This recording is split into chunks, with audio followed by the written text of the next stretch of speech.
الحمد لله نحمده ونستعينه ونستغفره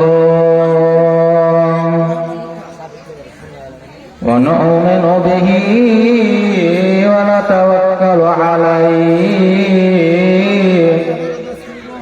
ونعوذ بالله من شرور أنفسنا ومن سيئات أعمالنا من يهده الله فلا مضل له ومن يضلله فلا هادي له ونشهد أن لا إله إلا الله وحده لا شريك له ونشهد أن محمدا عبده ورسوله أما بعد فأعوذ بالله من الشيطان الرجيم بسم الله الرحمن الرحيم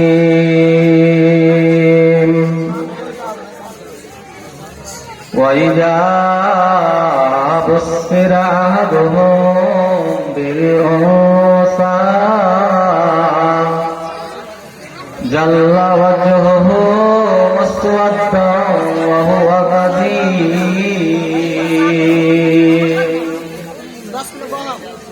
يتوارى من القوم من سوء ما بشر به أيمسكه على هون لم يدسه في التراب ألا ساء ما يحكمون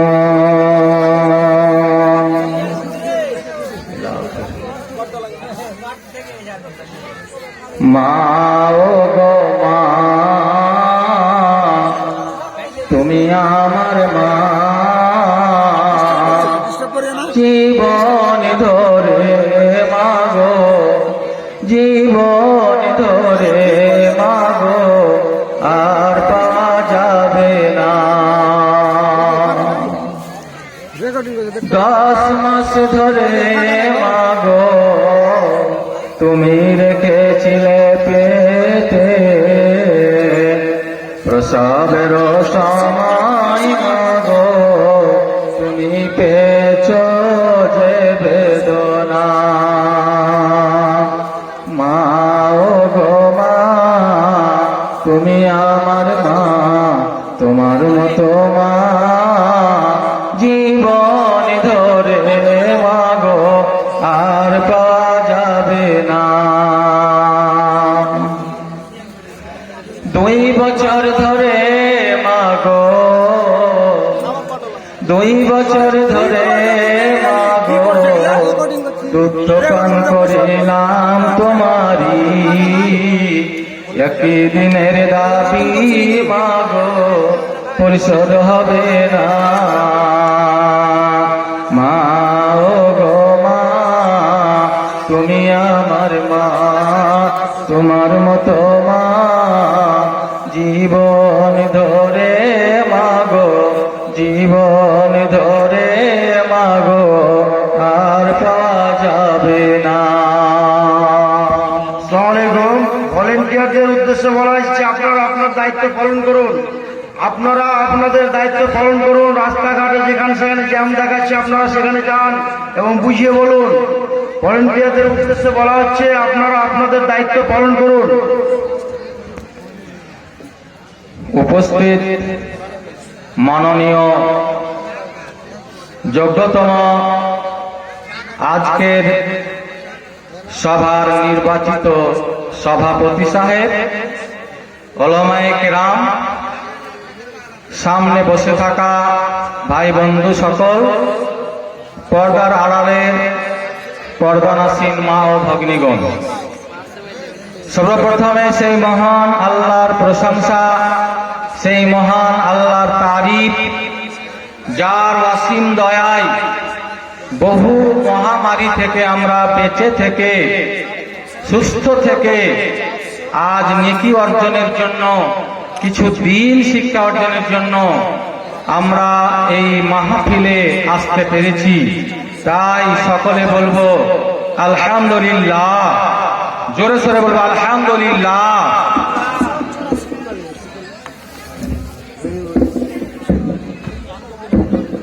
লোকের দিকে মুখ হয় না, ওর জন্য পালিয়েছে। বহু দেখতে যায়, যদি বহু নেড়া করে বসে, নেড়ার দিক করিয়া তো কেউ থাকবে যে এই দিকে মাইক পুরা আছে, ওই জন্য লোক সব বুঝতে পারে না, মনে হচ্ছে মনটা একটু কেমন লাগছে আলাদা আলাদা। তো যাই হোক, আপনারা জোরে সোরে বলেন আলহামদুলিল্লাহ।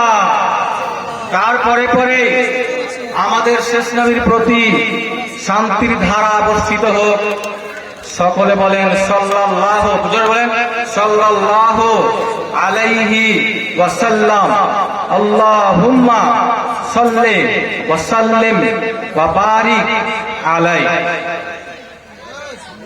আজকে আমি আপনাদের সামনে পবিত্র কোরআনের একটি আয়াত পড়েছি। যদি মহিলা পুরুষ আপনারা শান্তভাবে কিছুক্ষণ বসেন, তাহলে ইনশাআল্লাহ আপনাদের সামনে খুব মূল্যবান কথা আমি বলবো, যাতে আপনারা বুঝতে পারবেন যে এই কথাগুলো আমাদের সমাজের বুকে খুবই দরকার ছিল। এই সমাজে খুবই দরকার ছিল, কারণ সমাজের যা আজ রীতিনীতি, বিয়ে শাদিতে যা প্রথা এসেছে, আপনারা ভাবতে পারবেন যে সত্যি আমরা একেবারে শরিয়াতকে ছেড়ে দিয়ে মনে হচ্ছে অন্য একটা পন্থা আমরা ধরে নিয়েছি। তো বিষয়টা হলো নারীর সঙ্গে কি ব্যবহার করতে হবে, কেমন করা উচিত। অজ্ঞতার যুগে মহিলাদের সঙ্গে কি ব্যবহার তারা করত, নবী এসে তাদের কতটা মর্যাদা দিয়েছেন, ছোট্ট ছোট্ট করে এই আলোচনাগুলো আপনাদের সামনে রাখবেন। আজকে আপনি দেখেন আমাদের সমাজে কোনো বাড়িতে যদি একটা বা দুটা মেয়ে হয়ে যায়, তাহলে ওই বাড়ির মালিকের মানে মা বাবার মাথাটা খুব ভারী হয়। কেন ভারী হয় বলেন তো? তার বোঝা চেপে যায় মাথায় যে আমি কি করলাম, মেয়ের বাবা হয়ে গেলাম, কি করে এই এতটা খরচ আমি টানবো, কি করে তার বিয়ে দেবো, ধরেন চলে আসে। কেন? প্রথা খারাপ হয়ে গেছে বলে। এই দিক দিয়ে আমি আপনাদের সামনে আলোচনা করব, আশা রাখি আপনারা বুঝবেন এবং আমল করার দিকে আপনারা চেষ্টা করবেন। অজ্ঞতার যুগে নিয়ম ছিল, কোন বাড়িতে যদি মেয়ে জন্মগ্রহণ করত, তো ওই বাড়ির লোকটার মুখ ভারী হয়ে যেত। আর কি করত? 6 বছর পর্যন্ত অপেক্ষা করত, মেয়েটার বয়স 6 বছর না হওয়া পর্যন্ত অপেক্ষা করত। যদি 6 বছর হতে না হতে মেয়েটা কোনো অসুখে বা কোনো কারণে মারা গেল, তো ওর শরীরটা যেন খালি হয়ে গেল, ব্রেনে যে বোঝা হয়েছিল বোঝাটা খালি হয়ে যায়। আর যদি দেখা গেল 6 বছর বয়স হয়ে গেল, তবুও মেয়েটা কোনো অসুখ হয়ে মারা গেল না, তখন করত কি?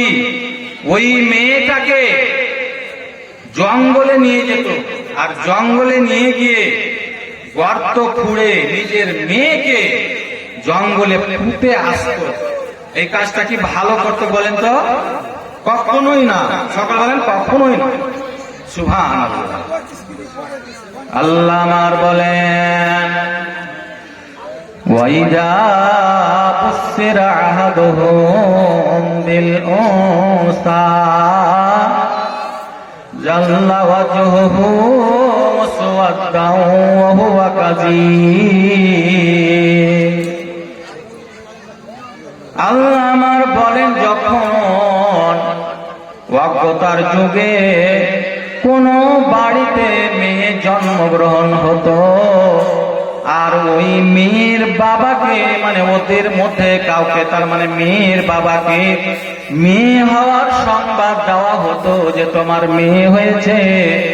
এই মেয়ে হওয়ার সংবাদ পাওয়ার সঙ্গে সঙ্গে জাল্লা ওয়াজহুহু মুসওয়াদ্দা, তার চেহারা খানা কালো হয়ে যেত, তার মুখ খানা কালো হয়ে যেত। ওয়াহুয়া কাযীম, আর সে চিন্তিত হয়ে যেত, হায় আমি কি করলাম, আমার বাড়িতে মেয়ে হয়ে গেল, আমি মেয়ের বাবা নামে পরিচয় পেয়ে গেলাম। এবার আপনি দেখেন ওই অজ্ঞতার যুগ আর এখনকার বর্তমান যুগে যদি কোনো বাড়িতে একটা ধরেন ছেলে জন্ম হয়েছে, তো গ্রামের দোকানের মিষ্টি থাকে না, এখানে এক প্যাকেট, ওখানে এক প্যাকেট, ওখানে 10টা, এখানে 10টা, এখানে 5টা মিষ্টি সব বিলায় না। কিন্তু যদি মেয়ে হয় তাহলে দেখেছেন কি আনন্দ ফুর্তি করছে, 10 বন্ধুকে মিষ্টি খাইয়ে দিল, ওর বাড়িতে এক প্যাকেট মিষ্টি দিয়ে পাঠিয়ে দিল। এরকম করে কি করে না। করে কখন? দেখতে দেখতে 3টা 4টা ছেলে হয়ে গেছে, এবারে একটা মেয়ে হয়েছে, তখন কিন্তু আনন্দ করে আর মিষ্টিও খাওয়ায়। কিন্তু প্রথম দিকে কোনো বাড়িতে মেয়ে হলে ওর বাড়িতে সবার মাথা ভারী হয়। আল্লাহ আমার বলে মেয়ের যখন সংবাদ দিয়ে দেওয়া হয়েছে, মুখ কালো হয়ে গেল, চিন্তিত হয়ে গেল, এবারে মনে মনে ভাবছে হায় আল্লাহ আমি মেয়ের বাবা নামে পরিচয় পেয়ে গেলাম। যেই লোকটার সঙ্গে দেখা হবে সেই লোকটাই আমাকে বলবে তোমার মেয়ে হয়েছে। তাই ওই লোকটা করতে লাগলো কি, ইয়াতাওয়ারা মিনাল কওমি মিন সুই মা বুসিরা বিহি, আত্মগোপন করতে লাগলো, লুকিয়ে থাকতে লাগলো, আড়ালে থাকতে লাগতো। কি থেকে? মিনাল কওমে, লোকজন থেকে, মিন সুয়ে মা বুসিরা বিহি, তাকে যা সংবাদ দেওয়া হয়েছে তার গ্লানি, তার লজ্জা, তার আর তার শরম থেকে বাঁচার জন্য আত্মগোপন করতে লাগলো। অর্থাৎ এখন যদি আমি চার দোকানে বসি বলবে তোমার বেটি হয়েছে, যদি আমি কারো 10টা লোকের সামনে বসি, পাশে বসি, বলবে তোমার বেটি হয়েছে। সবাই আমাকে এই কথাই বলবে, লজ্জাজনক কথা বলবে। তখন সে লোকটা করলো কি, করতো কি, আড়ালে থাকতে লাগতো, গোপনে থাকতে লাগতো। যেই রাস্তা দিয়ে মানুষ চলাফেরা করত সেই রাস্তায় চলাফেরা করত না, এত আত্মগোপন করত। সুবহানাল্লাহ। আত্মগোপন করে করে আল্লাহ আমার বলছেন ওই লোকটা নির্জনে বসে গিয়ে, আড়ালে বসে গিয়ে, জঙ্গলে বসে গিয়ে, মাঠে বসে গিয়ে মনে মনে ভাবতো হায় আল্লাহ মেয়ে তো হয়ে গেছে, তো মেয়েটাকে কি করা যাবে। আল্লাহ আমার বলেন আয়ুমসিকুহু আলা হুনিন আম ইয়াদুসসুহু ফিত-তুরাবে। ওই লোকটা আড়ালে বসে বসে এটাই ভাবতো যে সে তাকে লাঞ্ছিত অবস্থায়, অসহনীয় অবস্থায় বাঁচিয়ে রাখবে, না তাকে জঙ্গলে নিয়ে গিয়ে জীবন্ত পুঁতে দেবে। মাথার মধ্যে তার মাত্র 2টা চিন্তা। একটা কি, মানুষের কাছে তো অপমান হয়ে গেছি, সমাজে তো মুখ পাই না, আর আগামীতে পাবো না, তো তাকে কি এই অসহনীয় অবস্থায় বাঁচিয়ে রাখবো, না তাকে কোন রকম ভাবে তার মার কাছ থেকে নিয়ে তাকে জঙ্গলে নিয়ে গিয়ে তাকে জীবন্ত পুঁতে দিব। এই 2টা তার মনের ভিতরে শুধু দুরকম চিন্তা করছে। আহা, হযরত আবু দারদা রাদিয়াল্লাহু তাআলা আনহু একজন বিশিষ্ট সাহাবী, তিনি ইসলাম গ্রহণ করার পর নবী মুহাম্মদুর রাসূলুল্লাহ সাল্লাল্লাহু আলাইহি সাল্লামকে এসে বলেন ইয়া রাসূলুল্লাহ, ও আল্লাহর আগতার যুগে আমি যত বড় বড় গুনার কাজ করেছি, পাপ করেছি, সেই পাপগুলো আমার ইসলাম গ্রহণ করার পরে ক্ষমা হবে কি? যখন তিনি হালাল হারাম বুঝতে পারলেন, কোন কাজ করলে সাগীরা ছোট গুনাহ হবে, কোন কাজ করলে বড় গুনাহ হবে, সব কিছু যখন তিনি জানতে পারলেন, তখন ভাবলেন, হায় আমি ধ্বংস হয়ে গেলাম, আমি ধ্বংস হয়ে যাব, বোধহয় আমি জান্নাত পাবো না। তখন আল্লাহর নবীকে এসে বলছেন, আল্লাহর নবী গো, ওয়াক্যতার যুগে আমি একটা কাজ করেছিলাম, সেই কাজের কি আমার, সেই অন্যায়ের কি আমার ক্ষমা হবে? আল্লাহ নবী বললেন, কি এমন তোমার দ্বারা কাজ হয়ে গিয়েছিল যে তুমি এত কম্পিত হয়ে গেছো, এত দুর্বল হয়ে গেছো? কি হয়েছিল বলো তো? বলছে, আল্লাহ নবী বলতে পারছি না, এতই আমি ব্যথা পাচ্ছি, আমি বলতে পারছি না। নবী বললেন, ওগো আবু দারদা, ওয়াক্যতার যুগে কাফের থাকা অবস্থায় তোমার কি এমন বড় ঘটনা হয়ে গেছিল বলো? হযরত আবু দারদা বলেন, ইয়া রাসূলুল্লাহ, গো আল্লাহর নবী, আমি বিয়ে করেছিলাম আর আমার স্ত্রী গর্ভবতী হয়েছিল, দেশে কোনো কাজ ছিল না, আমাকে বিদেশ যেতে হবে, তাই আমি বিদেশ যাওয়ার সময় আমার স্ত্রীকে বলেছিলাম, ওরে আমার স্ত্রী, আমি বিদেশ চলে গেলাম, কিছুদিনের মধ্যে তোমার সন্তান হবে, যদি তোমার পুত্র সন্তান হয় তাহলে তাকে বাঁচিয়ে রাখবে, আমি বিদেশ থেকে এসে আমার সন্তানকে দেখব, আর যদি তোমার কন্যা সন্তান হয়, মেয়ে সন্তান হয়, তাহলে আমি আসার আগে আগে তুমি তাকে, ওই সন্তানটাকে জঙ্গলে নিয়ে গিয়ে জীবন্ত পুঁতে দিয়ে চলে আসবে, জীবন্ত নিয়ে গিয়ে পুঁতে দিয়ে চলে আসবে। এত বড় নির্দেশ দিয়ে হযরতে আবু দারদা তিনি বিদেশ গেলেন। বিদেশ যাওয়ার কিছুদিন পর তার স্ত্রী সন্তান জন্ম দিল, কিন্তু সন্তান জন্ম হলো তো পুত্র সন্তান না হয়ে কন্যা সন্তান তার জন্ম হলো। আমার ভাইরা, মেয়েটি এতই সুন্দরী, রং তার এতই ভালো, যেই মহিলা আবু দারদার স্ত্রী কোনদিন স্বামীর কথাও অমান্য করেনি, কিন্তু নিজের মেয়ের চেহারা খানা দেখে, মুখ খানা দেখে তিনি স্বামীর কথাও অমান্য করতে বাধ্য হয়ে গেলেন। স্বামী তো বলে গিয়েছিলেন যে তোমার যদি মেয়ে হয় তো হত্যা করে দেবে, আর ছেলে হলে বাঁচিয়ে রাখবে, কিন্তু এত সুন্দরী মেয়েকে আমি কেমন করে জঙ্গলে নিয়ে গিয়ে হত্যা করব?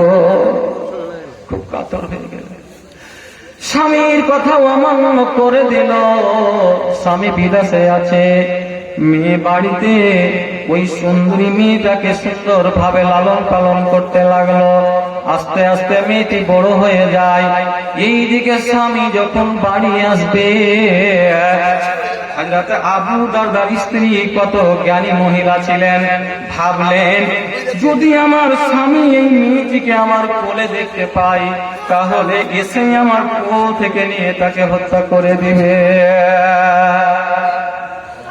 যার কারণে আবু দারদার স্ত্রী তার ছোট্ট মেয়েটিকে বললেন, ও মেয়ে শোনো, তুমি এই প্রতিবেশীর বাড়িতে থাকো, আর তোমার আব্বা যখন বাড়ি আসবে তুমি পরিচয় দেবে না, বলবে না যে তুমি আমার আব্বা, বা তাকে আব্বা বলে ডাকবে না।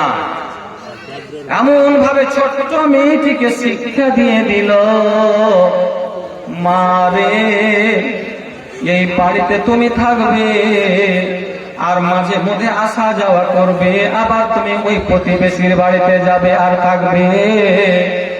ওই ছোট্ট মেয়েটি মায়ের কথাটা শুনে নিয়ে, মায়ের কথাটা মেনে নিয়ে ওই প্রতিবেশীর বাড়িতে থাকতে লাগলো। এইদিকে আবু দারদা বাড়ি এসে উপস্থিত। আবু দারদা যখন দেখলেন যে আমার স্বামী স্ত্রীর কোলে বাচ্চা নাই, মনে মনে ক্লিয়ার হয়ে গেলেন, আমি যে নির্দেশ দিয়েছিলাম যদি মেয়ে হয় হত্যা করে দেবে, ছেলে হলে বাঁচিয়ে রাখবে, আমার স্ত্রী আমার কথা মতো তাকে হয়তো মেয়ে হয়েছিল হত্যা করে দিয়েছে। তখন আর কোন কথা বলা বলি নাই, বুঝেই নিয়েছে মনে হচ্ছে হত্যা করে দিয়েছে, কাজ ক্লিয়ার। এবারে দিন যায়, তারা বাড়িতে থাকে, দিন যায় বাড়িতে থাকে, আর আস্তে আস্তে ওই ছোট মেয়েটি মায়ের কাছে গোপন ভাবে আসে।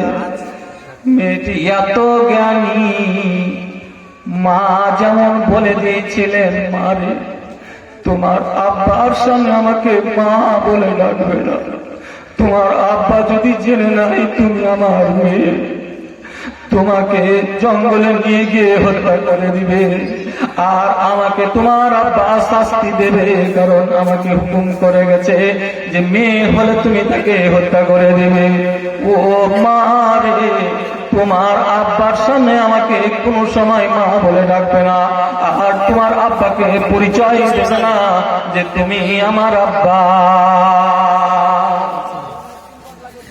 আমার ভাইরা, হযরতে আবু দারদা রাদিয়াল্লাহু তাআলা আনহু বাড়িতে থাকলেন। মেয়েটি আসে আর যায়, মেয়েটি আসে আর যায়, আর হযরতে আবু দারদা ওই মেয়েটির রূপ দেখে, মেয়েটির কথাবার্তা শুনে এত তার প্রতি মায়া হয়ে গেল, দয়া হয়ে গেল। প্রতিবেশীর মেয়ে বলে ওই মেয়েটিকে স্নেহ করতে লাগলো, ভালোবাসতে লাগলো, মুখের খাবার থেকে মুখ থেকে খাবার তাকে আগিয়ে দিতে লাগলো। আমার মায়েরা মন দিয়ে আপনারা শুনবেন গো। এই করতে করতে যখন কয়েক বছর কয়েক মাস পার হয়ে গেছে, মহিলা বোদার স্ত্রী তিনি বুঝতে পারেনি যে এতদিন হওয়ার পরেও যদি আমি আসল কথা বলে দিই তাহলে আমার এই মেয়েটিকে বাঁচিয়ে রাখবে না। মেয়েরা তো অল্পতে খুশি হয়ে যায়, অল্প অসন্তুষ্ট হয়ে যায়। তো মেয়ে মানে আবু দারদার স্ত্রী ভাবলো যে এখন যদি আমি আসল কথা বলে দিই তাহলে বোধহয় যে আর অসুবিধা হবে না, যে হারে তাকে আদর যত্ন করছে, ভালোবাসছে, তারপরে স্নেহ করছে, মুখের খাবার কমিয়ে খাবার দিচ্ছে তাকে, এখন যদি বলে দিই। একদিন সকাল বেলায় স্বামীকে সুন্দর করে খাইয়ে দিল, যেভাবে স্বামীর সেবা করতে হয় সেবা করে দিল, স্বামীর মনটা খুশি করে দিল। সব কিছু করার পরে সারাটা দিন হযরত আবু দারদার স্ত্রী এমনই ব্যবহার করছেন আবু দারদার সঙ্গে। একমাত্র আসল কথাটা বলার কারণে তাকে সারাটা দিন ধরে তাকে খুশি রাখার চেষ্টা করলো। করতে করতে সন্ধ্যার সময় বলে উঠল, স্বামী গো, যতদিন থেকে তোমার সঙ্গে আমার বিয়ে হয়েছে কোনদিন আমি তোমার কথা অমান্য করিনি, যত দূর পেরেছি তোমার কথা আমি পালন করেছি। ও স্বামী গো, কিন্তু আজকে এমন একটি কথা বলবো যেই কথাটাতে হয়তো আপনি অমান্য হয়ে আপনার অমান্য করা হয়ে যাবে। হযরতে আবু দারদার স্ত্রী হযরতে আবু দারদার স্ত্রীকে বলেন, ও গো স্ত্রী শোনো, বিয়ের দিন থেকে এই পর্যন্ত আমাদের দুজনের মধ্যে কোনো কথা কাটাকাটি হয়নি, দুজনের মধ্যে কোনো গালাগালি হয়নি, দুজনের মধ্যে কোনোদিন অশান্তি দেখা যায়নি। তোমাকে যা বলেছে তুমি তাই কাজ করেছো। ওরে আমার স্ত্রী, তুমি একটা কেন মুহূর্তের মুখে যদি তুমি দু চারটা কথা অমান্য করে দাও আমার কোনোই অসুবিধা হবে না। পাগলিনী মহিলা বুঝতে পারে না, পাগলিনী মহিলা জানে না যে আমার কোল খালি হয়ে যাবে। ওই স্বামীকে সন্তুষ্ট করে খুশি করে বলেন, স্বামী গো, যখন আপনি বিদেশে গিয়েছিলেন আপনার কথাটা আমি মেনে নিব বলেছিলাম, কিন্তু যখন মেয়ে আমার জন্ম নিল, এত সুন্দরী মেয়ে, চেহারাখান এতই ভালো, গঠনটা এতই ভালো, স্বামী গো তার আমি রূপ চেহারা দেখে আপনার কথা মতো তাকে আমি হত্যা করতে পারি।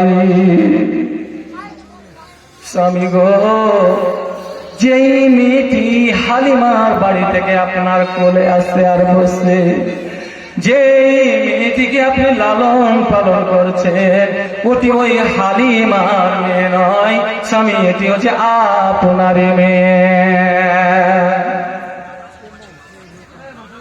আবু দারদা হায় কি করলাম, আল্লাহ বলছেন জাল্লা ওয়াজহুহু মুসওয়াদ্দান ওয়া হুয়া কাযীব। মেয়ের খবর পাওয়ার সঙ্গে সঙ্গে তার চেহারা খানা কালো হয়ে গেল, মুখ খানা কালো হয়ে গেল, চিন্তিত হয়ে গেল, হায় কি করলাম আমি, 2 মাস 4 মাস ধরে আমি কত আনন্দ কত খুশি করছিলাম, আর আমার স্ত্রী মেয়ে হয়েছে, আমার মেয়ে হয়েছে, আমাকে এ পর্যন্ত জানতে দেয়নি, আমি এখন পরিচয় ঢুকে গেলাম যে আমি মেয়ের বাবা। মেয়ের বাবা নামে আমার পরিচয় হয়ে গেল। কি করতে হবে? একে যদি আমি এখন বলি যে ওকে বাঁচিয়ে রাখা চলবে না, সকালবেলায় গোটা গ্রামে ঢোল দিয়ে জানিয়ে দেবে এত বড় আমার মেয়েটাকে আমার স্বামী হত্যা করতে নিয়ে গেছে গো, একে জানতে দেব না, গোপনে আড়ালে আমি তার কোল থেকে তাকে আমি নিয়ে যাব।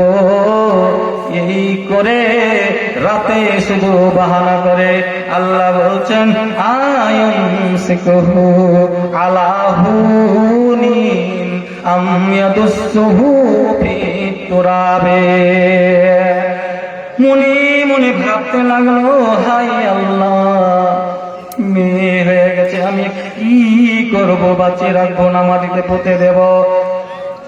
সারা রাত চিন্তা করতে করতে করতে করতে সিদ্ধান্ত নিয়ে নিল, না না না, এত বড় অসহনীয় পরিচয় দেওয়া যাবে না। মনে স্থির করে নিল আগামী কালকে কোনো বাহানা করে তার মায়ের কোল থেকে নিয়ে গিয়ে আমি তাকে জঙ্গলে নিয়ে গিয়ে তাকে আমি কোনো না কোনো রূপে আমি তাকে হত্যা করে দিব। আবু দারদার স্ত্রী ভাবলেন স্বামী হয়তো মেনে নিয়েছে, যেহেতু কয়েক মাস ধরে তাকে আদর যত্ন করছে, এদিকে সারা রাতে যে সিদ্ধান্ত নিয়ে নিয়েছে মেয়ে জানে না। সকাল হয়েছে, হযরত আবু দারদা তার স্ত্রীকে বলে, ওরে পাগলি, আমার মেয়ে এত সুন্দরী মেয়ে গো, তুমি তার চেহারা দেখে তাকে হত্যা করতে পারোনি, আর আমি তার রূপ চেহারা দেখে এত তাকে ভালোবাসি, আর আমার স্ত্রী তুই একেবারে পাগলি, আর আমার চোখের আড়াল থেকে তুই তাকে লুকিয়ে নিয়ে রাখছিস, যা যা আমার কলেজার চোখটাকে তুমি আমার কোলে নিয়ে এসে আমার বুকে জড়িয়ে দাও। হযরত আবু দারদার স্ত্রী স্বামীর মনের কথা জানতে পারেনি, যেমন স্বামী বলল স্ত্রীকে, ও আমার স্ত্রী যাওয়া গিয়ে দাও, তাড়াতাড়ি করে মা বাক্সতে নানির বাড়ির জামা কাপড় ছিল গো, পায়জামা ছিল, কাপড় ছিল, স্বামীর সামনে লাফ মেরে ওই সব কাপড়গুলো বের করে দিল। আমার মায়েরা, বাপ যে কত পাষাণ হয় আর মা কত দরদিনী হয়, এবারে যেমনই সব কাপড় বের করেছে, দৌড়াতে দৌড়াতে হালিমার বাড়ি থেকে এসে ওই মেয়েটিকে বাবার কোলে তুলে দিয়েছে। আবু দারদা বলে, ও স্ত্রী গো, তুমি এত সুন্দরী মেয়েকে আমার কোলে দিয়েছো, আমার কলেজাটা ঠান্ডা হয়ে গেল। বহুদিন থেকে আমি তার নানির বাড়ি যাইনি, তুমি তাকে সাজিয়ে কুজিয়ে দাও, আমি একবার সারাদিনের মতো আমি তাকে ঘুরিয়ে নিয়ে আসি। আমার ভাইরা, পাগলিনী মা স্বামীর মনের কথা জানতে পারেনি, স্বামীর কথা শুনে নিয়ে সব থেকে যেটা দামি কাপড়, সব থেকে যেটা দামি পোশাক, ওই পোশাকটা নিয়ে হাজির করলো। মেয়েটিকে সুন্দর করে গোসল দিয়ে দিল গো, মেয়েটিকে গোসল দিয়ে দিল, তেল মাখিয়ে দিল, ওই মেয়েটিকে সুন্দর করে ওই নতুন জামাটা পরিয়ে দিল। পরিয়ে দেওয়ার পরে ওই মেয়েটিকে তার বাবার হাতে ধরিয়ে দিল। মা জানে না যে আমি আমার মেয়েকে এই জীবনের মতো হারিয়ে দিলাম। হযরত আবু দারদা রাসূলুল্লাহ সাল্লাল্লাহু আলাইহি ওয়াসাল্লামকে বলেন, ইয়া রাসূলুল্লাহ, আমি আর বলতে পারছি না, আমি গোপন ভাবে রাত্রে ছোট্ট একখান বাঁটের কোদালকে আমি ব্যাগে ভরে রেখেছিলাম, কাপড় দিয়ে ঢাকা রেখেছিলাম। একমাত্র আমি শুধু জানছিলাম যে আমার ব্যাগের ভিতরে কোদাল আছে, আমার স্ত্রী টোটালে জানতো না। নবী গো, যখন আমার স্ত্রী আমার ওই মেয়েটিকে আমার হাত ধরিয়ে দিল, আমার ওই ছোট্ট মেয়েটি নানির বাড়ি যাব বলে হাসতে হাসতে দৌড়াতে দৌড়াতে আমার কখনো হাত ছেড়ে দিয়ে আগে বেড়ে না। যখন আমি হাঁটতে লাগলাম, চলতে চলতে চলতে, যখন নানির বাড়ির রাস্তাটা ক্রম বাদ দিয়ে জঙ্গলের দিকে আমি নাম ফেলে গেছি, আমার ওই ছোট্ট মেয়েটি বলে, আব্বু এই দিকে আপনি কোথায় যাবেন? নানির বাড়িতে এইদিকে না, এইদিকে জঙ্গল, এইদিকে শত্রুরা থাকে, বাঘ ভাল্লুক থাকে। আব্বু গো, আপনি এই দিকে কেন যাচ্ছেন? আমার আঙ্গুলটা ধরে নিয়ে বারবার পিছন দিকে টানা দেয়। আমি পাশান বাবা তাকে কোনো কথা না বলে বলি, চলো আগে চলো চলো। এই করতে করতে যখন আমি জঙ্গলের মধ্যে চলে গেলাম, মেয়েটিকে বললাম, মা তুমি দাঁড়িয়ে থাকো। মেয়েটি আমার দাঁড়িয়ে থাকলো, আমার চেহারার দিকে মেয়েটি লাল হয়ে খুশি হয়ে দেখতে থাকলো। আমি ওই মেয়ের সামনে ব্যাগ থেকে কোদালখানা বের করলাম, তবু আমার মেয়েটি কিছুই বুঝতে পারেনি। কোদালখানা বের করে নিয়ে আমি গর্ত খনন করতে লাগলাম, মেয়েটি তবুও কিছুই বুঝতে পারেনি। আল্লাহর নবী গো, যখন আমি গর্ত খনন করতে লাগলাম, আমার ওই মেয়েটি বলল, আব্বু আপনি নানির বাড়ি যাওয়া বাদ দিয়ে অযথা কেন এই জঙ্গলের মধ্যে গর্ত খনন করছেন? কেন এই জঙ্গলের মধ্যে গর্ত করছেন? চলো তাড়াতাড়ি নানির বাড়ি চলো। ইয়া রাসূলুল্লাহ, ওগো আল্লাহর নবী, আমি যখন মাটিগুলো খুঁড়ে খুঁড়ে ওপরে ফেলছিলাম, আমার শরীরে, আমার কাপড়ে, আমার মুখে, আমার দাড়িতে যখন মাটিগুলো পড়ছিল, আমার ওই ছোট্ট মেয়েটি হাত দিয়ে দিয়ে দিয়ে দিয়ে মাটিগুলো ঝাড়ছিল নবী গো। তবু আমি পাষাণ বাবা, আমি কিছুতেই তার দিকে দয়া মায়া করিনি। যখন এক গর্ত খোঁড়া হয়ে গেল, আমি সেই মুহূর্তে ওই মেয়েটিকে বললাম, ও মেয়ে দেখো তো কতটা গর্ত করা হয়েছে। যেমনই আমার মেয়েটা দেখতে গেল, আমি ধাক্কা মেরে ওই গর্তের মধ্যে ছোট্ট মেয়েটিকে ফেলে দিলাম। নবী গো, যখন আমি মেয়েটিকে ফেলে দিলাম, তখন আমার মেয়েটি বুঝতে পারলো, হায় হায়, আমার আব্বু হয়তো আজ আমার জীবন নাশ করে দেবে। ও নবী গো, ধাক্কা মেরে ফেলে দিয়ে আমি পাথর ছুঁড়ে মারতে লাগলাম। আমার মেয়ে ক্লিয়ার বুঝতে পারলো যে আমাকে আর দুনিয়াতে বাঁচিয়ে রাখবে না। মা বলেছিল যে শোনো মারে, তোমার আব্বা যখন বাড়িতে আসবে তুমি আব্বা নামে পরিচয় দেবে না। যখন আমি পাথর মারতে লাগলাম, মেয়েটি আমার কান্না করতে লাগলো আর আমাকে বলতে লাগলো, আব্বা আমি তোমার সব কিছু ধরে ফেলেছি, আব্বা আমাকে মারিও না। মা যদি জানতে পারে কত না আমার জন্য কাঁদবে। তুমি খালি হাতে ফিরে যাবে, মা আমাকে খোঁজাখুঁজি করবে। আব্বা তুমি ছেড়ে দাও, আমি অন্য গ্রামে চলে যাব, অজানা গ্রামে চলে যাব। বাবা বলে আপনাকে পরিচয় দেব না, বাবা বলে আপনাকে পরিচয় দেব না। আল্লাহ আমার বলেন, আয়ুনসিকুহু আলা হুনিন আম ইয়াদুসসুহু ফিত তুরাবে। মেয়ের বাবা হয়ে মনে মনে ভাবে যে তাকে লাঞ্ছিত অবস্থায় বাঁচিয়ে রাখবে, না তাকে জীবন্ত মাটিতে পুঁতে দেবে। নাউজুবিল্লাহ।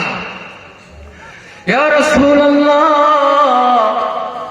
ওগো আল্লাহর নবী, আমি অত খুনি মেরেছিলাম, অতই পাথর মেরেছিলাম, যে পর্যন্ত আমার মেয়েটি আব্বা আব্বা বলে ডাক দিচ্ছে।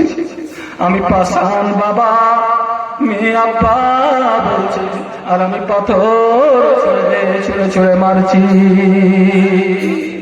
বলে সুবহানাল্লাহ। নারীদের সঙ্গে কি ব্যবহার করা হতো, জন্মের পর থেকে নেই কত তাদের উপরে জুলুম অত্যাচার করা হতো। অজ্ঞতার যুগে বিয়ে শাদীর 4 ধরনের জঘন্য প্রথা ছিল গো, সমাজের বুকে বলা যাবে না। 4 ধরনের জঘন্য প্রথা ছিল, এত জঘন্য যেগুলো এই মা বোনদের সামনে এখন হাদিসটার অনুবাদই করা যাবে না। আল্লাহর নবী এই প্রথাকে ভেঙে স্লোগান দিয়ে তিনি বললেন, এই বর্তমানে যখন বিয়ের প্রথা এসেছে, এই প্রথা আস্তে আস্তে কে জানি হয়তো কিছুদিন পর অজ্ঞতার যুগের প্রথা হয়তো চালু হয়ে যাবে। বর্তমানে আপনি এখন দেখেন বিয়ের প্রথাটা, ছেলে বাড়িতে মানুষ হয়ে গেছে, সাবালক হয়ে গেছে, বাড়িতে 1 টাকাও নাই, 1 টাকাও নাই, ছেলের বিয়ে দিবে। 50,000 টাকা যৌতুক নিল, গাড়ি নিল, আর ওই টাকা থেকে চাল কিনছে, ওই টাকা থেকে গরু কিনছে, যাবতীয় জিনিস সব কিছু ওই টাকা থেকে কিনছে। ছেলের বাবার 1 পয়সাও খরচ হয় না। সুবহানাল্লাহ। তাহলে কি প্রথা আপনি দেখেন, বরযাত্রী নিয়ে যাচ্ছে মেয়ের বাড়ি। এখন পর্যন্ত আমি কোন জায়গায় দেখতে পাইনি যে আল্লাহ নবীর যুগে আল্লাহ নবী বা সাহাবারা বরযাত্রী নিয়ে গেছে। আল্লাহর নবী ছেলেকেই ওলিমার দাওয়াত খাওয়াতে বলেছে। হাদিস হযরত আনাস রাদিয়াল্লাহু তাআলা হাদিস বর্ণনা করছেন, ওয়ান আনাসিন আন্না নবী সাল্লাল্লাহু আলাইহি ওয়াসাল্লাম রা আলা আব্দুর রহমান বিন আউফ আসারা সুফরাতি ফাকালা মা হাজা ইয়া আব্দুর রহমান। আনাস বলছেন সকাল বেলায় আল্লাহর নবী আব্দুর রহমান বিন আউফের শরীরে হলুদের দাগ বা চিহ্ন দেখতে পেলেন। তো আল্লাহর নবী বলছেন, ওগো আব্দুর রহমান, মাহাজা, এটা কি? তোমার শরীরে এই দাগটা কেন? হযরত আব্দুর রহমান বলছেন, আব্দুর রহমান বিন আউফ বলছেন, আলা ইয়া রাসূলুল্লাহ, আল্লাহর নবী, ইন্নী তাজাওয়াজতু ইমরাতান আলা ওয়াজনি নাওয়াতি মিন যাহাবিন। নবী গো, আমি গতকালকে একটা মহিলাকে বিয়ে করেছি, মোহর দিয়েছি তাকে একটা খেজুরের আঁঠি বরাবর সোনা দিয়ে। আল্লাহ নবী সঙ্গে সঙ্গে বললেন, আও বারাকাল্লাহু লাকা, আল্লাহ যেন তোমার জন্য বরকত দান করেন। আও লিম ওয়ালাউ বিসাতিন, ও আব্দুর রহমান বিন আউফ, তুমি একটা ছাগল দিয়ে হলেও, ছাগল জবাই করে হলেও তুমি ওলিমার দাওয়াত খাওয়িয়ে দাও। যে বিয়ে করে নিয়ে এলো তাকে আল্লাহ নবী বলছেন যে তুমি একটা ছাগল জবাই করে হলেও ওলিমার দাওয়াত খাওয়াও।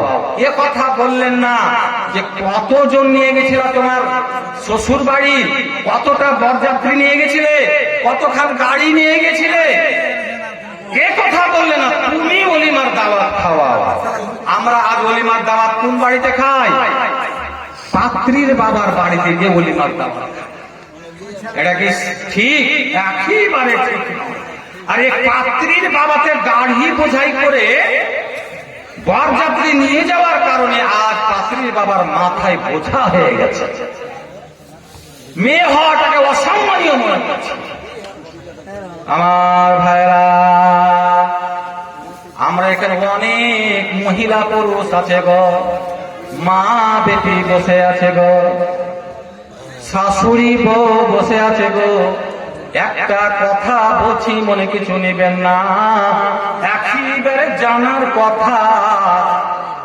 অগতার যুগে আরো কত প্রথা, খারাপ প্রথা ছিল।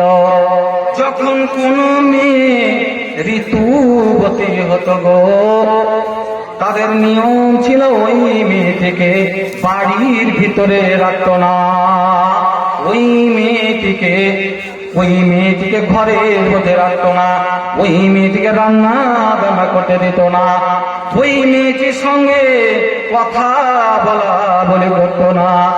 এমন কি যদি কোনো মায়ের কোলে বাচ্চা থাকতো আর বাচ্চা থাকা অবস্থায় যদি তার মেন্স চলে আসতো, অথচ ওই মেয়েটাকে বাড়ির বাইরে ছোট্ট একটা ঘরে রেখে আসতো, আর ওই ছোট বাচ্চাটাকেও তার সঙ্গে তার কাছে যেতে দেওয়া হতো না।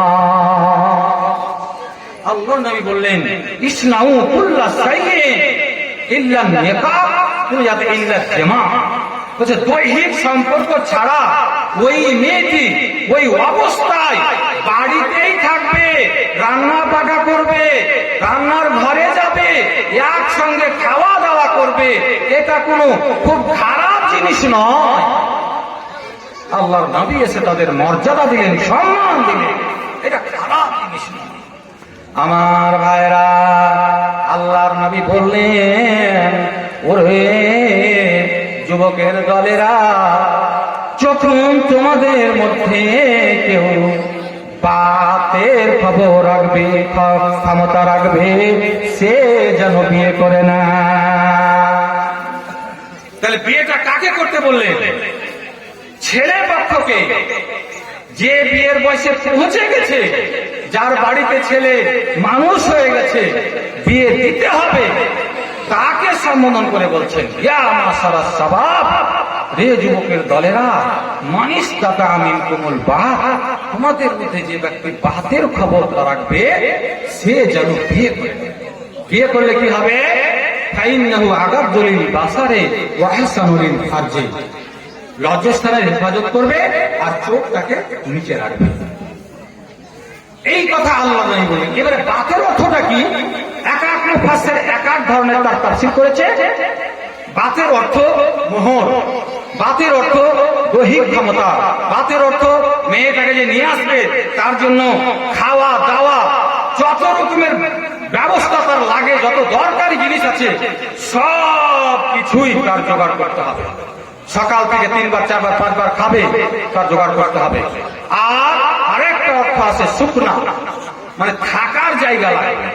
মানুষ কথায় কথায় বলে গাছতলায় বাস করবো না, বিয়ে করে গাছতলায় বাস করা যাবে না, থাকার জায়গা লাগবে, স্থান লাগবে। এই ধরনের যাবতীয় জিনিস সব কিছু মিলিয়েই হচ্ছে পাপ, তাহলে সে বিয়ে করবে। আজ আপনি দেখেন বিয়ের আসরে বসে আলাপ আলোচনায় বসে মোহরের কথাটা কোনো উল্লেখ থাকে না। এত শিক্ষিত শিক্ষিত মানুষ মরল সর্দার বসলো, আগে লেনদেন শুরু হলো, খাওয়া দাওয়া শুরু হলো, আর কিছু শুরু হলো। লাস্টের সময় একজন বয়স্ক মানুষ বলছে, আচ্ছা মোহরটা কি বলেন? বলছে মোহরটা তো খুব বড় জিনিস নয়, ওটা 50,000 টাকা করে দিবা, 50 টাকা নগদ দিলে হবে। না জি না। মিশকাত শরীফ জিলদাস্তানির একটি হাদিস, হযরত সাহাল ইবনে সাদ তিনি হাদিস বর্ণনা করে বলছেন যে একজন মহিলা আল্লাহর নবীর সামনে, আল্লাহর নবীর কাছে আসলো। আল্লাহর নবী সাল্লাল্লাহু আলাইহি সাল্লাম জাআতু ইমরাতুন, একজন মহিলা আসলো। ফাকালাত ইয়া রাসূলুল্লাহ, ও আল্লাহর নবী, ইন্নী ওয়াহাবতু লাকা নাফসি, আমি আমাকে আপনার জন্য হেবা করে দিলাম, আমি আমাকে আপনার জন্য দিয়ে দিলাম, অর্থাৎ আমি আপনার বিয়ের বন্ধনে থাকতে চাই, আমি আপনাকে বিয়ে করতে চাই, আপনি আমাকে স্ত্রী হিসেবে কবুল করে নেন। এই কথা বলে ফাকামাত তাবিলা, কোন ধরে দাঁড়িয়ে থাকলো মেয়েটি। পাশে একটা সাহাবী ছিলেন, ফাকামা, তিনি দাঁড়ালেন, ফাকাল এবং বললেন, ইয়া রাসূলুল্লাহ, ও আল্লাহর নবী, জাববিনিহা ইল্লাম তাকুন লাকা ফিহা হাজাতুন, ও নবী গো, আপনার যদি বিয়ে করার দরকার না থাকে, এই মেয়েটিকে গ্রহণ করার দরকার না থাকে, তাহলে আপনি করেন কি, এই মেয়েটি আমার সঙ্গে বিয়ে দিয়ে দেন। ফাকালা, ও আমার সাহাবী রে, হাল ইন্নাকা মিন শাইইন তুসদিকুহা, ও আমার সাহাবী, তুমি যে বিয়ে করবে, তোমার বিয়ে করার বাসনা জেগেছে, শোনো, হাল ইন্নাকা মিন শাইইন তুসদিকুহা, এমন কোন জিনিস তোমার কাছে আছে কি যেটা তাকে তুমি মোহর রূপে দেবে? সর্বপ্রথম কথা বললেন, এমন, তুমি তো বিয়ে করতে চাইছো, বিয়ে তোমার দেব, কিন্তু তোমার কাছে মোহর দেওয়ার ক্ষমতা আছে কি? এমন কোন জিনিস আছে যেটা তুমি তাকে মোহর রূপে দিবে? সাহাবীরা বললেন, আলা মা ইন্দি ইল্লা ইজারি হাজা, আল্লাহর নবী গো, আমি এই যে হালকা কাপড় পরে আছি, যে লুঙ্গিটা আছে, এই লুঙ্গি ছাড়া আমার আর কিছু নাই। যে লুঙ্গি ছাড়া কিছুই নাই, যাও তুমি যাও, ফালতামিস ওয়ালাউ খাতেমা মিন হাদিদ, যাও খুঁজো, যদি একটা তুমি লোহার আংটি খোঁজ করে পাও, সেটাই নিয়ে এসো, লোহার আংটি দিয়ে মোহর ধার্য করে তোমার বিয়ে করিয়ে দিবে। সাহাবী গেলেন, গরিব সাহাবী, এতই গরিব সাহাবী যে লুঙ্গি ছাড়া কিছুই ছিল না। যা খুঁজি করলেন, কিছুতে একটা লোহার আংটি পর্যন্ত খুঁজে পেল না। খালি এসে এসে বলছেন, আল্লাহ নবী গো, কিছুই পাওয়া গেল না, বাড়িতে এমন কোন জিনিস নাই যে আপনাকে এসে দেব, আপনি আমার মোহর রূপে ধার্য করবেন।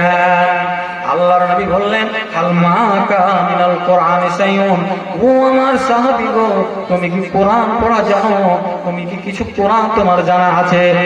আলা নাম, সূরা তো কাজা, সূরা তো কাজা, ও আমার নবী গো, আমি এই সূরাগুলো জানি। আল্লাহর নবী বললেন, জাওয়াজতুকাহা বিমা মাকা মিনাল কোরআনে, আমি এই মেয়েটির তোমার সঙ্গে বিয়ে দিয়ে দিলাম, মোহর ধার্য হলো যে তুমি যতটা কোরআন শিখে জানো, তুমি তাকে শিখিয়ে দেবে। তাহলে আল্লাহর নবী সর্বপ্রথম বিয়েতে, বিয়ের আলোচনায় বসে মোহর নিয়ে আলোচনা করলেন। আর আমাদের দেখা যায় ওটা একটা ছোটখাটো জিনিস। মুসা নবীর সঙ্গে শুআয়ব আলাইহিস সালাম তার মেয়ের বিয়ে দিব যখন ইচ্ছা করলেন, তখন তিনি ডাইরেক্ট বললেন, ইন্নী উরিদু আন উনকিহাকা ইহদাইনা তাইহাতাইনি আলা আনতা জরানি সামানিয়া হিজাত। মশানবী কোন কারণ বশত যখন সোহাইব আলাইহিস সালামের বাড়িতে উপস্থিত হয়েছিলেন, সোহাইব আলাইহিস সালাম নিজে বলছেন, ওগো মুসা, আমি ইচ্ছা করেছি আমার দুটি মেয়ের মধ্যে যে কোনো একটির সঙ্গে তোমার বিবাহ দেব। মোহর ধার্য হবে যে তুমি আমার বাড়িতে 8 বছর চাকর খেটে দেবে। আমিন ইনদাকা, আর তুমি যদি 10 বছর পুরা করে দাও সেটা তোমার তরফ থেকে হবে। ওয়া উরিদু আন আসুক্কা আলাইকা সাতাজিদুনি ইনশাআল্লাহু মিনাস সালিহিন। সর্বপ্রথম সোহাইব আলাইহিস সালাম মোহর ধার্য করলেন কি, যে 8 বছর চাকর খেটে দিতে হবে। এখন যদি কোনো যুবককে বলা হয় যে তোমার সঙ্গে তো আমার মেয়ের বিয়ে দিলাম, আর মোহর হলো যে 1 বছর আমার পাট কেটে দিবে, পুষ্টিকে বেশি বিয়ে করা, মেয়ে আমার কত পিছনে পিছনে ঘুরে বেড়াইছে, আর আমি তোমার চাকর খেলে তোমার পাই খেয়ে আমি তোমার বেটিকে বিয়ে করবো, বলবে না জি? ডাইরেক্ট বলবে, কত মেয়ে আমার পিছনে ঘুরে বেড়াচ্ছে। কিন্তু সোহাইব আলাইহিস সালাম নিজেই বলছেন যে তোমাকে 8 বছর চাকর খেলে দিতে হবে। আমাদের সমাজে আর একটা প্রথা আছে যে কোনো বাড়িতে যদি 2-3টা মেয়ে থাকে, তো ধরেন যে বড় মেয়েটা তুলনামূলক ভাবে ছোট মেয়েটা থেকে একটু দেখতে কম ভালো, তো বড়টার বিয়ে না হলে ছোট মেয়েটার বিয়ে দিবে না। এটা থাকে না প্রথা? দেখা গেল কি আস্তে আস্তে বড়টারও বয়স হয়ে গেল, আর যেটার খুবই গ্রাহক ছিল বড় বেশি বয়স হয়ে গেল, দুটারই তাহলে ভালোবাসতে বিয়ে হবে, অথবা দুটারই বিয়ে থেকে গেল, এরকম হয়ে যায় না? এটা কেন থাকবে? যে বড়টার কাজ আছে না ছোটটার কাজ আছে, ওটার দিয়েই দিতে হবে। সোহাইব আলাইহিস সালাম ডাইরেক্ট বলেছিলেন 2টা মেয়ের মধ্যে একটা। এটা কথা কেন বলেছিলেন? যে তুমি যেটাকে চাইবে, যে ছোটটা হোক আর বড়টা হোক, সেটাকেই আমি তোমার সঙ্গে দিয়ে দেব। তো যদি সোহাইব আলাইহিস সালাম নিজে বলে থাকে যে 2টার ভিতরে একটা, তাহলে আপনি যদি আপনার বাড়িতে 2টা মেয়ে থাকে, ছোটটার কাজ আসলে সাবালিকা হয়ে গেছে, আপনি তার বিয়ে দিয়ে দেন, কেন দেরি করবেন? আপনি কি জানেন না আল্লাহর নবী হযরত আলীকে বলছেন, ইয়া আলী সালাসুন লা তুআক্কিরহা, ওগো আলী 3টি এমন কাজ এমন রয়েছে যেই 3টি কাজে তুমি দেরি করিও না, তাড়াতাড়ি করিও, তাড়াতাড়ি করিও। 1 নম্বরে আসসালাতু ইজাদাত, যখন নামাজের সময় হয়ে যাবে দেরি করতে হবে না, সব কাজ ছেড়ে নামাজ আদায় করে নেবে। 2 নম্বরে জানাজা, যখন জানাজার সব কিছু ঠিক হয়ে যাবে দেরি করতে হবে না, তাড়াতাড়ি করে জানাজায় শরীক হতে হবে। 3 নম্বরে ওয়ালাইমু ইজাওয়াজাত তালাকুফুয়ান, 3 নম্বরে ওয়া বিবি ওয়া বিবাহিতা মেয়ের যখন বিয়ের কাজ আসবে সমতা বাহাল রেখে, বয়সের দিকে সমান, পড়ালেখার দিকে সমান, বংশমর্যাদার দিকে সমান, দিনের দিক দিয়ে সমান, সব কিছু দিয়ে 19 যখন সমান, এরকম পাত্রে প্রস্তাব আসবে, দেরি করবে না, বিয়ে দিয়ে দিবে। এ কথা বলবে না এটা ছোট এটা বড়, এটা ছোট এটা বড়, এই কথা বলা চলবে না। এবারে আপনারা বুঝতে পারলেন সোহাইব আলাইহিস সালামের কথা বললাম, আল্লাহর নবী নিজে হযরত আলীকে বলছেন। তাহলে আমরা সমাজে কেন এইভাবে আজকে পিছিয়ে থাকবো যে বড়টা রেখে ছোটটার বিয়ে দেওয়া চলবে না, এটা করা চলবে না। ভাইরা আমার পরে আরেকজন বক্তা আছেন, আপনারা তার বক্তব্য খুব ভালোভাবে শুনবেন। আমি আজকে আপনাদের সামনে খুব বেশি বক্তব্য রাখবো না, কারণ এই বিগত কয়েকদিন থেকে জালসা করে মনে হচ্ছে যে মানে ক্লান্তি ভাব হচ্ছে। তো আমি ভাবছি যে আজকে আমি খুব একটা বেশি আপনাদের সামনে বক্তব্য রাখবো না, তবে আপনারা যদি কিছু এখন কালেকশন দিয়ে দিতেন একটু মুহূর্তের মুখে। কালেকশন তো আমাদের কারি সাহেব খুব ভালোই করেছেন, যা দেখলাম যথা কামাহাক্কাহু যথাসাধ্য উনি কালেকশন করেছেন। তার মধ্যে যদি আপনারা 15 মিনিট আমার সময় আছে, এই 15 মিনিট যদি আপনারা কিছু আমার হাতে দিতেন, আমি খালেস ইনশাল্লাহ আপনাদের খালেস নিয়ে দোয়া দিতাম। আর ইনশাল্লাহ আপনারা আমার পরে আরেকজন বড় বক্তা, আজকের জালসার যিনি প্রধান বক্তা, তিনার ওয়াজটা আপনারা প্লেন ভাবে সুন্দর ভাবে আপনারা শুনে নিতে পারতেন। তাই আপনারা একটু হাত বাড়াবেন। আমি শুধুমাত্র একটি হাদিসের কথা বলছি মহিলাদের মর্যাদা নিয়ে, যে আল্লাহর নবী মহিলাদেরকে কতটা মর্যাদা দিয়েছেন, যে তাদের জান্নাতে যাওয়ার জন্য 4টা কথা শুধু বললেন। মর্যাদা দিলেন, মর্যাদা দিলেন, সম্মান দিলেন, কিন্তু জান্নাতে যাওয়ার জন্য 4টা কথা, 4টা কাজের কথা তিনি বললেন। কি?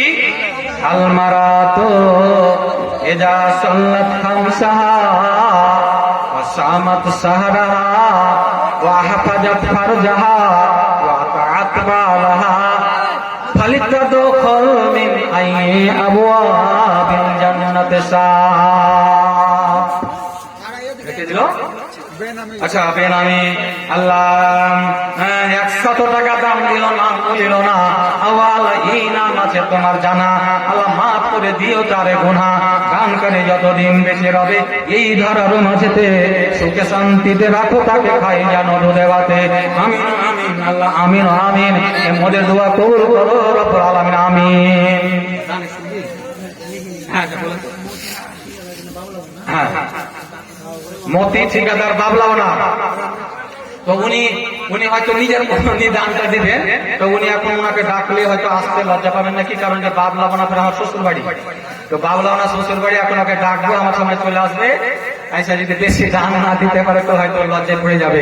তো তবু আমি এখন বলছি কমিটির তরফ থেকে আপনি এসে যা দিবেন তাই মেনে নিব, কারণ যে দেখা যাচ্ছে কি একজনের ঘাট ধরে কচলাইতে আরো যে সব 500,000 করে দিত, ভয়ে কিন্তু আর আসে না, বুঝে গেলেই 500 নিয়ে যাবো, 1000 চেয়ে, তো যাবো না, চুপচাপ বসে থেকে যাবো, আমি তো দিয়ে দিব। তো আমি কিন্তু বলবো না যে 1000 যদি আপনারা দেন, তো বলবো না যে আর 500 দেন, যদি 2000 দেন তো বলবো না যে আর 2000 দেন, কারণ যে কালেকশন ইনশাল্লাহ আমাদের কারি সাহেব খুব ভালো করে করেছেন। আমি আপনাদেরকে আর বিরক্ত করবো না, আপনারা নিজের মনে যে যেরকম পারবেন 2000, 1000, 3000, আপনারা 500, 200 আপনারা ইনশাল্লাহ দিয়ে যান, দোয়া ইনশাল্লাহ করবো, আপনারা আমিন আমিন করবেন। আর ওনাকে আসতে বললাম, একটু আসা।